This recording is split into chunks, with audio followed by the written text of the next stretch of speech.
Welcome to the Bold Lounge podcast. My name is Lee Burgess, and I will be your host.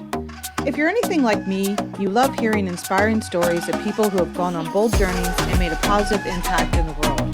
This podcast is all about those kinds of stories. Every week, we'll hear from someone who has taken a leap or embarked on an extraordinary journey. In addition to hearing their stories, we'll also learn about their bold growth mindset that they use to make things happen. Whether they faced challenges or doubts along the way, they persisted and ultimately achieved their goals. These impactful stories will leave you feeling motivated and inspired to pursue your own bold journey. I believe everyone has a bold story waiting to be free. Tune in and get ready to be inspired. Welcome to the Bold Lounge podcast. This morning we have Kristen Carbone, who is the founder of Brilliantly, and I'm very excited to talk to her about her journey and her boldness that she's experienced throughout really her entire life. So Kristen, thank you for being on the podcast. Thank you so much for having me. Absolutely. I'd love just to start off with an introduction if you want to tell everyone about yourself and your journey to being a founder, and then we'll jump into being bold. Awesome. So I'm Kristen, and after a career in the arts, I am a trained art historian. I worked in museums and curatorial departments, did some arts-based leadership training, public art, creative problem-solving work, pivoted to being a founder in tech, and that was really based on my own health experience. I had a preventative mastectomy about 10 years ago.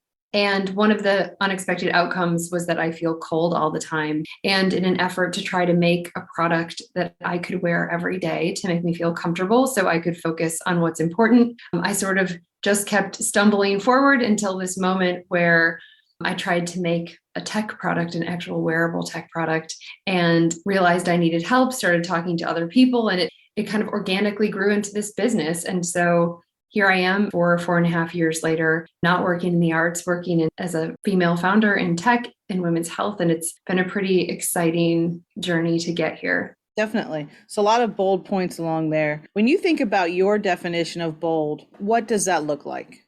And I've been thinking about this since we met and you first told me about your podcast, because I think there's so many different ways to think about what bold means. And for me, what I came up with was that I always feel afraid and I do something anyway. So I think it's that idea that you don't have to be totally comfortable. You don't have to know everything. You don't have to be ready, but that you kind of are willing to try anyway. That's how I've been thinking about bold. Yeah, you lean in, right? And you move forward and you might have a couple butterflies. I always feel like if I have butterflies, like it's the right moment most of the time. I don't do roller coasters or anything like that, so I don't have those type of butterflies. But I think, I'll feel like, a little uneasy. I'm like, I think this is where I should be. And you hear that a lot. If you're not ready, then you're ready. It's the time to do it because you're never ready, right? I think that's a great definition. So if you think about on your bold journey, where you first started, like what's the first moment of bold? And you can go back as far as you'd like. Where does your continuum start when you're like, wow, that was a bold move? I think I took a lot of really safe moves for a long time.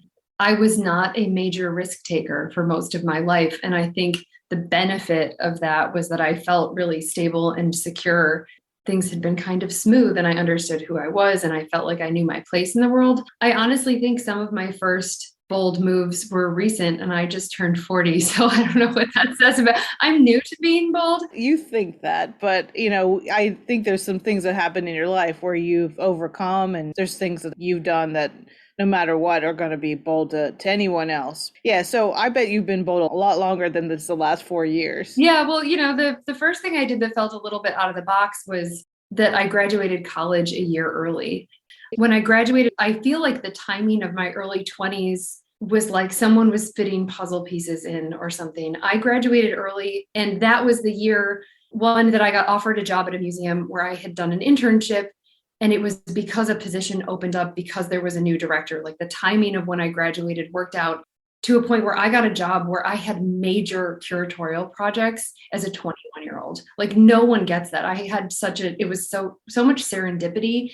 And that isn't to belittle the amount of work I did to like prove to them as an intern that I wanted it and I was hungry for it and that I could do the work. But the first exhibition that I worked on was this massive regional biennial in Western New York. It involved 11 art organizations, 14 curators, and it was a submission process with artists. And this was pre-digital. So this, like 700 and something artists sent in 20 something slides. I had Yeah. a whole second Yeah. office. Everything gets mailed in. Yeah, it was crazy. And there was a publication and there were events and it was a huge undertaking, and I was project manager for that. And I think that having that be my first professional experience that was so collaborative, that involved living artists and curators and multiple organizations, helped me to understand how to sort of hover above a huge project and see how it could work and say, okay, I have these resources, which sometimes are money and sometimes are people and sometimes are works of art. And how do we make something magic with what we have, whether that's resources or constraints? And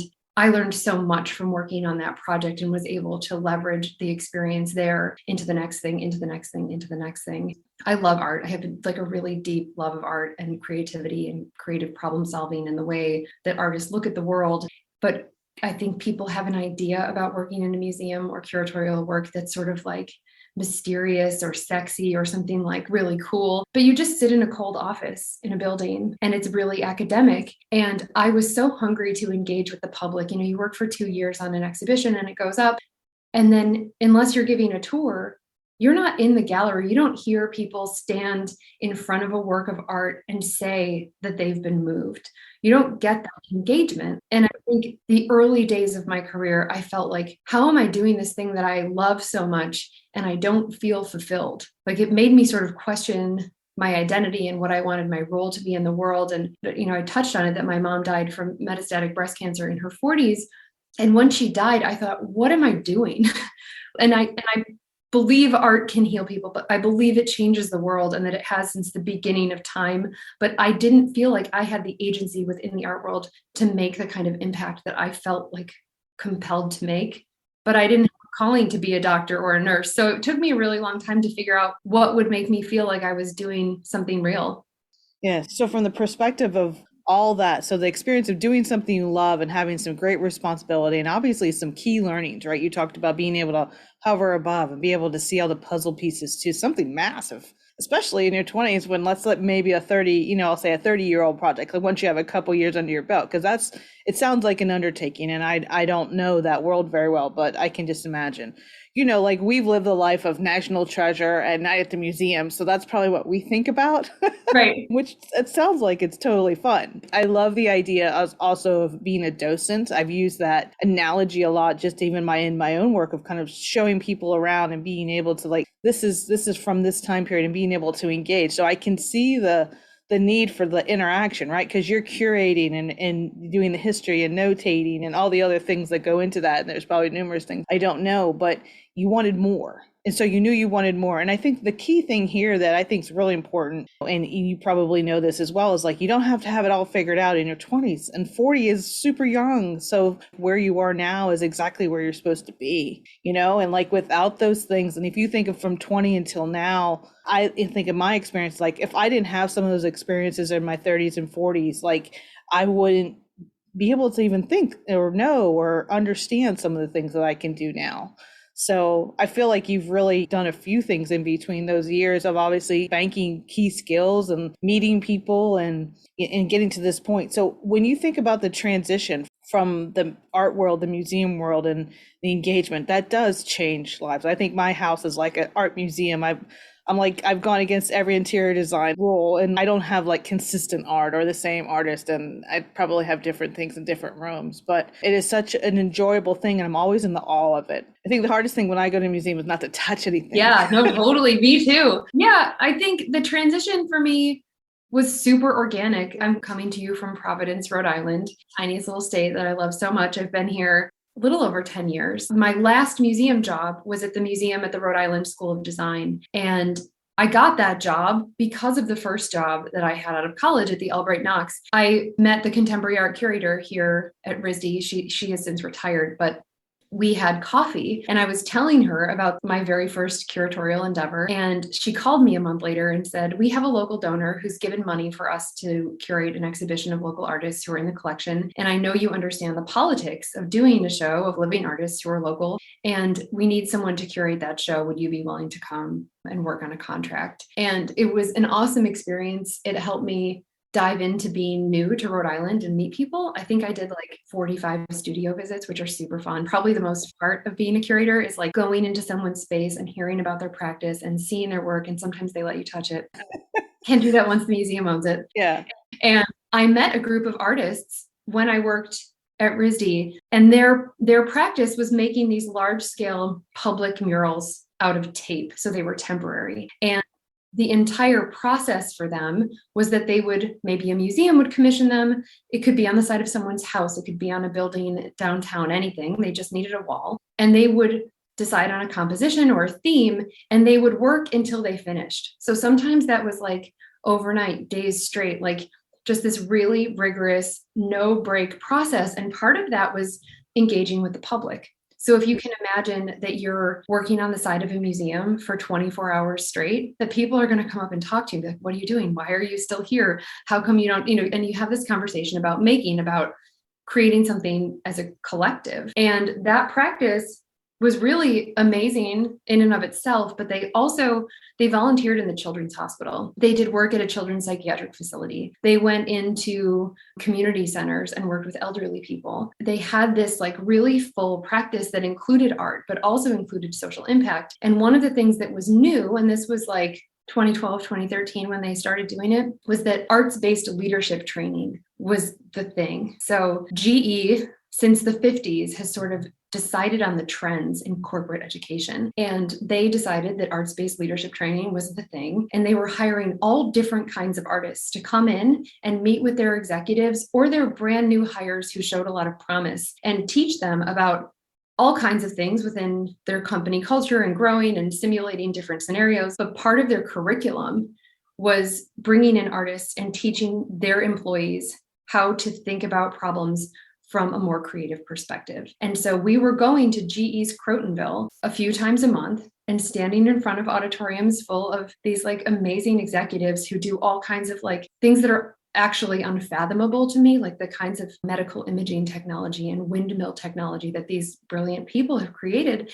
And we would be like, you're going to draw together. It was this crazy interaction, but that was sort of my first step out of the museum and into the world where I was engaging with children and elderly people and sick people and other artists and figuring out what part of that felt good and important to me. And so I ended up working for a few small businesses after that did some kind of either state of mind, creative problem solving, design thinking approach to business. And so that really helped me lay the foundation from going from the museum to starting my own business. Yeah, there's just so many things that get extrapolated out of your base passion. That's why I think about like your base camp is art and everything out of that, like you return to it and come back to it. But in my mind, that's the analogy I'm going through as you're talking, because it connects in with what you're doing now, for sure, which we're going to talk about. It connects with your experiences to date. I'm assuming it brings you joy to be around it, to interact with it, to still, talk to artists and do those types of things. And you're interactive, probably still in it. We talked about project management, seeing the big problem, like having the ability to solve a problem creatively, which I think we just don't value enough in business. Honestly, it's one of the things that I do differently with my engagements is I do something called strategic sprints. Like I think change or improvement or evolution takes too long. I'm just very impatient. Part of that's just because of the losses I've experienced. So I was like, life's too short. We got to fix this. So from your experiences, like you're exactly where you are. So how did you start, or where did you start with regard to the products that you're creating? Because you're still creating. Yeah. And, creative problem solving doesn't mean that I like sit in a silo by myself and come up with really amazing ways to pivot around all the obstacles. I think what it really means to me is that it's a willingness to hear someone's critique and to collaborate. Because from what I've found, the value of being brought up through the arts is that part of the artistic process is critique. That you might say to me, hey, I love that lamp.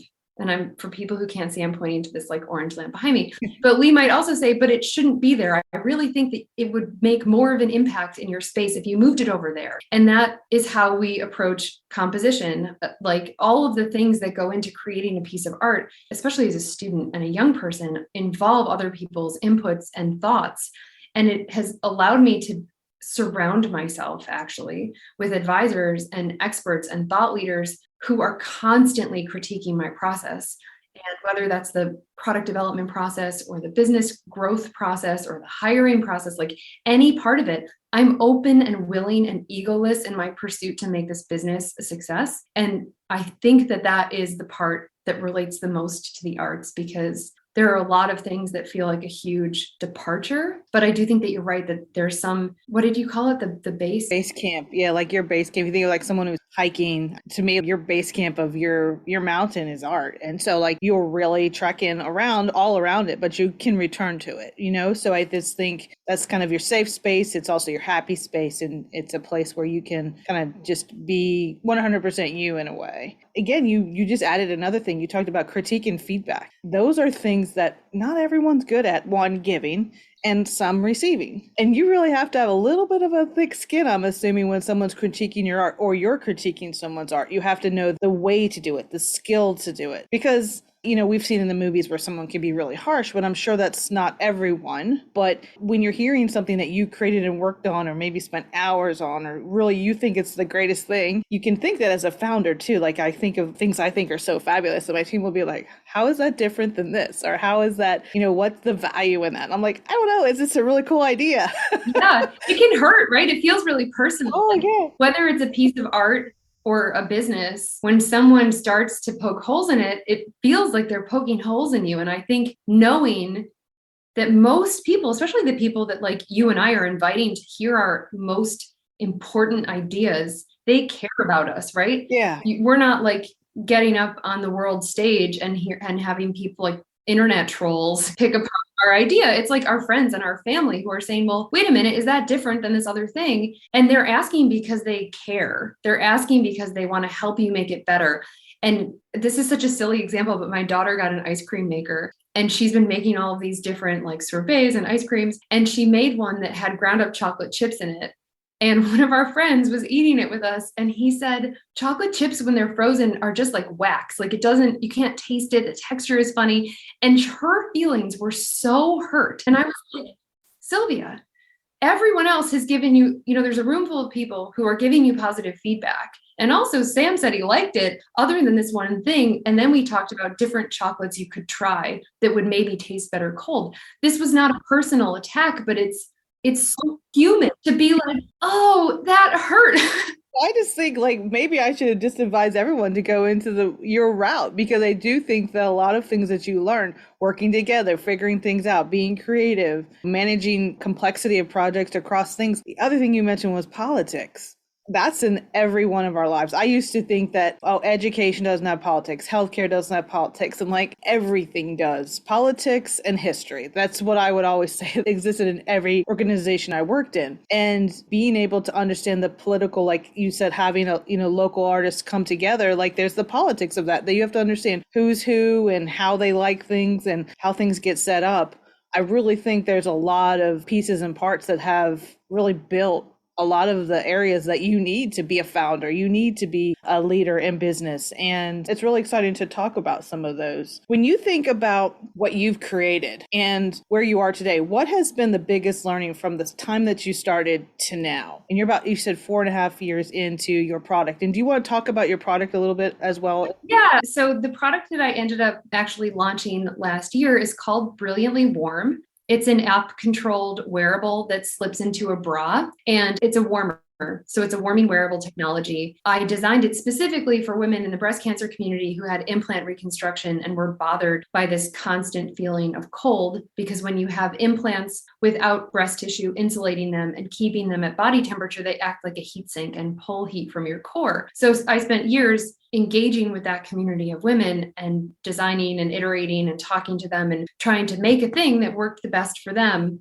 And then when we launched the product, all of these other women used it and have since learned that women's metabolisms are 30% slower. So we're often colder in situations where and of course, there's women who run hot too. Some of it is about BMI. Some of it's just your biology. It can be geography, where you spend your time, people who work in freezing cold offices, people who go skiing. There was this whole group of women who started using it. If I had to say from a high level perspective about what was the most important thing I learned from this business, it's certainly about the product, and that I was so laser focused on meeting the needs of this community of women who I like genuinely love and care about that I didn't see that there was this huge opportunity. The amount of learning that happened in creating the business, which is brilliantly, and the product, which is brilliantly warm. There have been so many learnings along the way from like, I literally had to make myself flashcards to learn about the financials because as I started pitching investors, it's a whole separate language. And the language around money in nonprofits and museums is really different than the language around money and growth in a startup and in the business world. And the same thing with marketing. Marketing is a whole other language. Trying to learn all of those different things has been an enormous effort.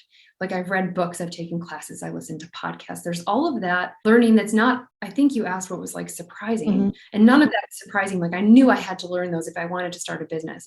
But what was surprising was that like, one, if you build it, they will come is a myth. It's really, there's so much that goes into finding your audience and cultivating a community, but that other people will find you too. If you make a thing, whether it's a product or a service or a podcast, whatever you're making, it's like, you're creating something that is a solution to a problem. So a problem someone might be like interested in learning and they're listening to these kinds of podcasts.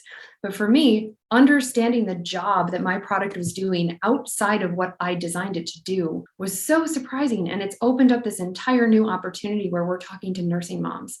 We'll probably make a product that helps women with menstrual pain that actually goes on an abdomen instead of on your chest. And how much I've learned in the last year about growth and about expansion has certainly been more interesting and high level than like learning the vocabulary around fundraising.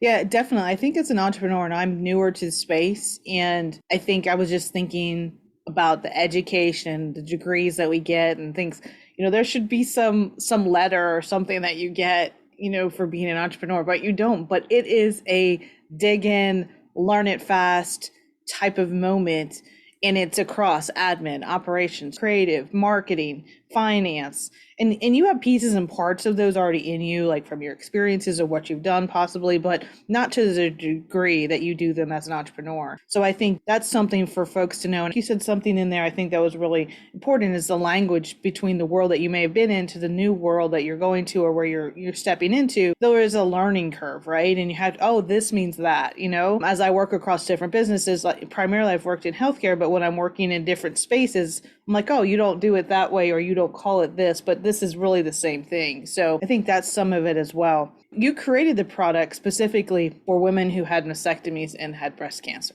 But now what you're seeing is like kind of where you had your bullseye is that there's a bunch of rings, so to speak, of how the product could be used. And so evolution of the product has occurred, or even maybe changes in it to meet a different need. As you're going through that process of really taking something that you've created for one purpose to another, is there anything that people should understand? Because I think of things I've created or products that I have, like, maybe I'm pinpointing it too much and I haven't looked back at the big picture. Any advice for us creators out here who think it's for something, but it could be for something broader? Yeah, I would say don't get mad about it. Like I think sometimes we're like, wait, but that's not what I meant. But if you think about like that company OXO, OXO, that makes all those kitchen things, yes, they originally started making those products for people who have arthritis. And everybody was like, this vegetable peeler is just way nicer to hold. It's bigger, it's whatever. And if you think about that, like probably every kitchen in America has some of their products. And that they were originally like, we're doing this for people who have arthritis, or curb cuts, or, when you're at the corner, that those were for a specific purpose. It has helped every mom with a stroller, every person with a walker. Like there's all of these things that get developed from like things that are mundane, like sidewalks and vegetable peelers, to huge technologies that people, once they have access to it, figure out how they're going to make it work and use it in the way that they want. And I would say the most important part is talk to the people who listen to your podcast, talk to the people who use your product, talk to the people who participate or who show up. If you have a brick and mortar shop, like understand who they are and why are they there? Because it might be like a subtle tweak in how you talk about what you do, that you get a whole new influx of people. It might be that you just have to change the color of something and a whole new audience wants it, because then it's high visibility and people can use it for something else. You're not going to know if you don't ever talk to people. And the constant engagement with your community, with your audience, with your users, with your customers, whatever you call the cohort of people who bolster your business, talk to them all the time.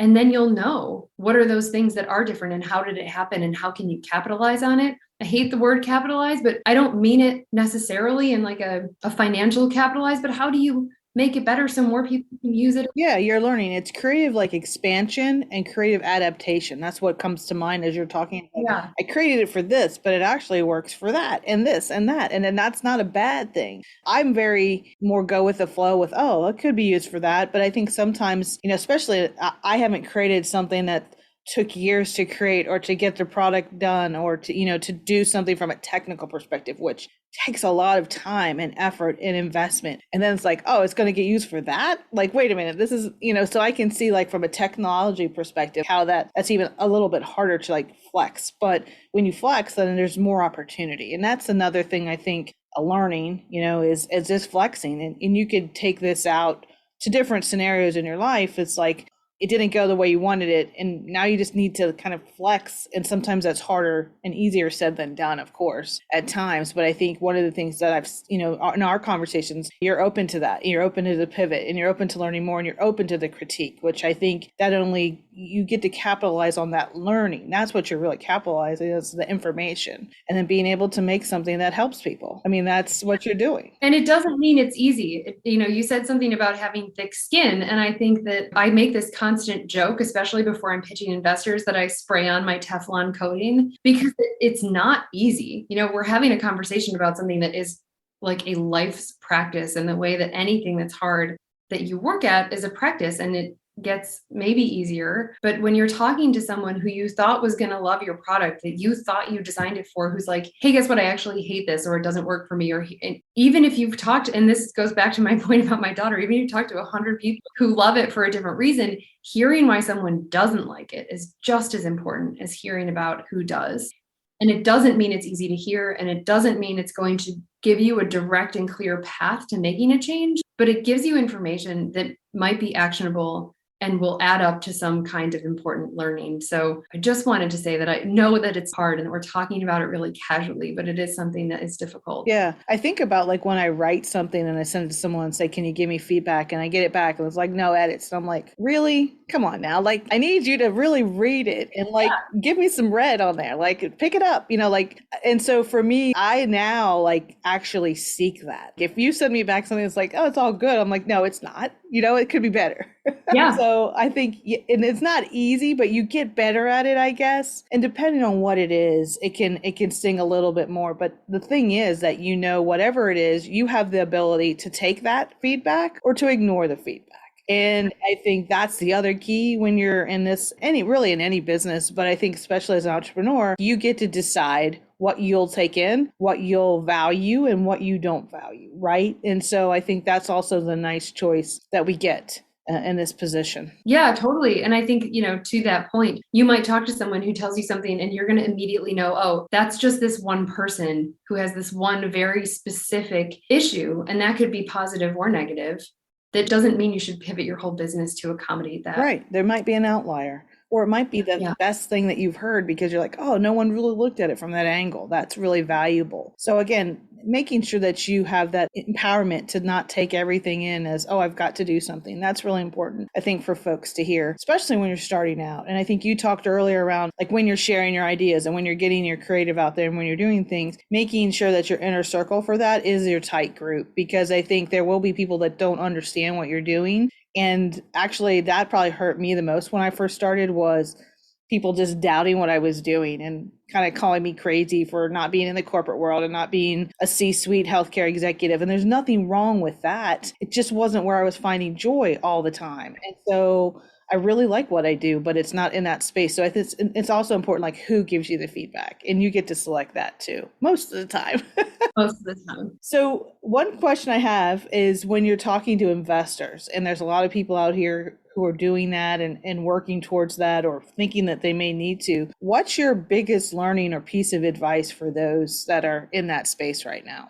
Yeah, if you're someone who has a company that requires capital to launch, I would say before you immediately decide you're going to start pitching angel groups or VCs, understand the full landscape of how you could possibly be capitalized, because there's a lot of different ways of getting funding and we don't hear about them a lot. And it's not just bank loans and VCs. There's a lot of creative ways to do it. And I think because of the media and our culture, we sensationalize these people who have a tech startup and immediately get venture funding and then grow the company to this huge valuation and sell it. Like, we hear that story. We don't hear the story about somebody who was like, oh, I have a business that maybe is only ever going to be valued at $25 million, which means no VC is going to touch you anyway, but it's going to be a healthy, great business. There's ways to fund that business, and you don't have to waste your time talking to the wrong investor. So I think really understanding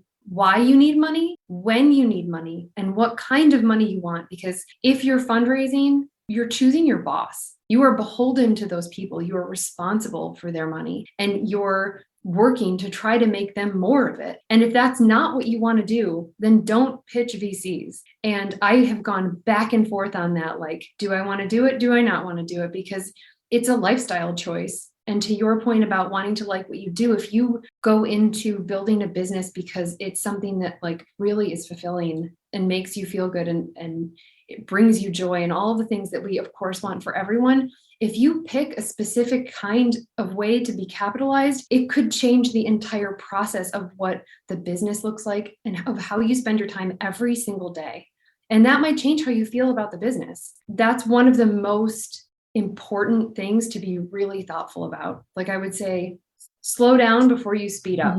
That's great advice, because I think one of the things you have to realize, and you made a point I just want to reiterate, is it changes potentially how your business flows, who your boss is. If you don't want a boss, then you definitely don't want to go into the VC land, because that becomes really the people who you're beholden to or responsible to. So there are ways to grow faster or slower, but they have their pros and cons, right? So I think thinking about that too, again, I always like to extrapolate out to other situations that people have, like when you're thinking about how you want to grow your career, how you want to maybe follow your path, there are ways to do it faster or slower. They each have a trade-off, right? And so I think really importantly, you have to be ready to do some of those things too. I haven't chosen that route. One, I totally really don't understand it for the business that I have. I'm not creating a product and things like that. And I'm not saying that I won't ever do it, but for me, I would need to spend some time educating myself, which is your advice of like understanding it and what happens in the timeline for that, when you need it, how you need it, and how you need to receive the funding for your product to move. So I think that's really, really good advice.